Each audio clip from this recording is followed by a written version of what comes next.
പുറപ്പാട് അധ്യായം 19. ഇസ്രായേൽ മക്കൾ മിസ്രയീം ദേശത്തു നിന്നും പുറപ്പെട്ടതിൻ്റെ 3-ാം മാസത്തിൽ അതേ ദിവസം അവർ സീനായി മരുഭൂമിയിൽ എത്തി. അവർ രഫീദീമിൽ നിന്ന് യാത്ര പുറപ്പെട്ടു സീനായി മരുഭൂമിയിൽ വന്നു.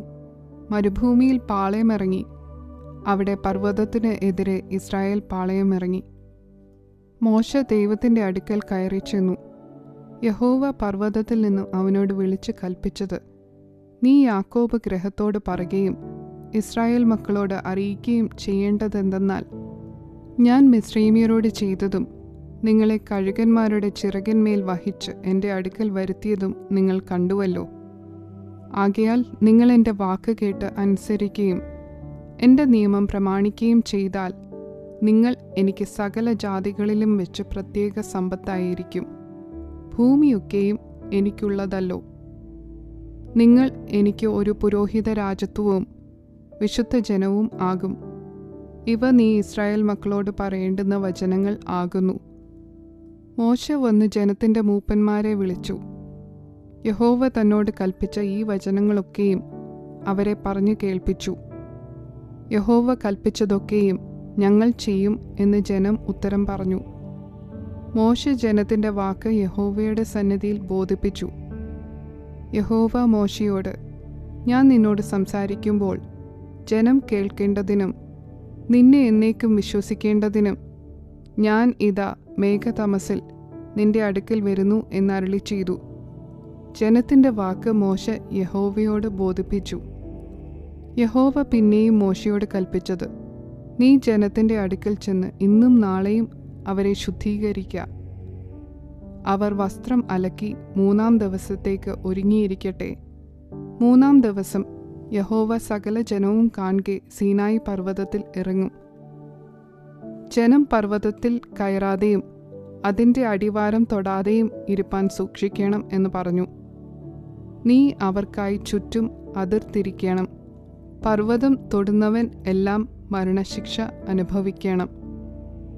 കൈ തൊടാതെ അവനെ കല്ലെറിഞ്ഞോ എയ്തോ കൊന്നുകളയണം. മൃഗമായാലും മനുഷ്യനായാലും ജീവനോടിരിക്കരുത്. കാഹളം ദീർഘമായി ധ്വനിക്കുമ്പോൾ അവർ പർവ്വതത്തിന് അടുത്ത് വരട്ടെ.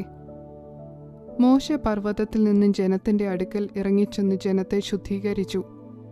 അവർ വസ്ത്രം അലക്കുകയും ചെയ്തു. അവൻ ജനത്തോട്, 3-ാം ദിവസത്തേക്ക് ഒരുങ്ങിയിരിപ്പീൻ. നിങ്ങളുടെ ഭാര്യമാരുടെ അടുക്കൽ ചെല്ലരുത് എന്ന് പറഞ്ഞു. 3-ാം ദിവസം നേരം വെളുത്തപ്പോൾ ഇടിമുഴക്കവും മിന്നലും പർവ്വതത്തിൽ കാർമേഘവും മഹാഗംഭീരമായ കാഹളധ്വനിയും ഉണ്ടായി. പാളയത്തിലുള്ള ജനമൊക്കെയും നടുങ്ങി. ദൈവത്തെ എതിരേൽപ്പാൻ മോശ ജനത്തെ പാളയത്തിൽ നിന്നും പുറപ്പെടുവിച്ചു. അവർ പർവ്വതത്തിൻ്റെ അടിവാരത്ത് നിന്നു. യഹോവ തീയിൽ സീനായി പർവ്വതത്തിൽ ഇറങ്ങുകയാൽ അത് മുഴുവനും പുക കൊണ്ട് മൂടി. അതിൻ്റെ പുക തീച്ചൂളയിലെ പുക പോലെ പൊങ്ങി. പർവ്വതമൊക്കെയും ഏറ്റവും കുലുങ്ങി. കാഹളധ്വനി ദീർഘമായി ഉറച്ചുറച്ചു വന്നപ്പോൾ മോശ സംസാരിച്ചു. ദൈവമുച്ചത്തിൽ അവനോട് ഉത്തരമരുളി. യഹോവ സീനായി പർവ്വതത്തിൽ പർവ്വതത്തിൻ്റെ കൊടുമുടിയിൽ ഇറങ്ങി. യഹോവ മോശയെ പർവ്വതത്തിൻ്റെ കൊടുമുടിയിലേക്ക് വിളിച്ചു. മോശ കയറി ചെന്നു.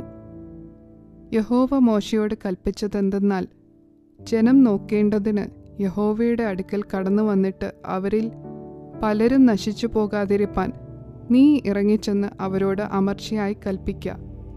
യഹോവയോട് അടുക്കുന്ന പുരോഹിതന്മാരും യഹോവ അവർക്ക് ഹാനി വരുത്താതിരിക്കേണ്ടതിന് തങ്ങളെ ശുദ്ധീകരിക്കട്ടെ. മോശ യഹോവയോട്, ജനത്തിന് സീനായി പർവ്വതത്തിൽ കയറുവാൻ പാടില്ല. പർവ്വതത്തിന് അതിർ തിരിച്ച് അതിനെ ശുദ്ധമാക്കുക എന്ന് ഞങ്ങളോട് അമർച്ചയായി കൽപ്പിച്ചിട്ടുണ്ടല്ലോ എന്ന് പറഞ്ഞു.